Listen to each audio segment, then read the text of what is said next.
Welcome to Board.Vision Tutorials.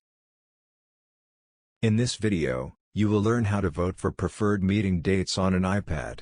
To vote for preferred meeting dates, tap on Board Space on the left menu. The to-do list will display the proposed schedule pending your action. Tap on Hide, to get the full view of your planner. To view all your proposed schedules, tap on the Schedule filter. Proposed schedules are organized sequentially by their deadline.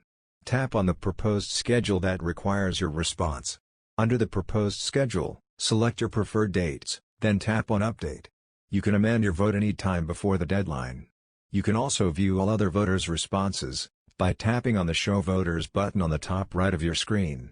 To provide an alternative date, tap on the Propose Alternate Date. Tap on the Notify EA button if you wish to send a notification about this proposed schedule to your executive assistant. Tap on the Add Remarks button if you wish to leave any message for the administrators. Congratulations! You have completed the tutorial on voting for preferred meeting dates.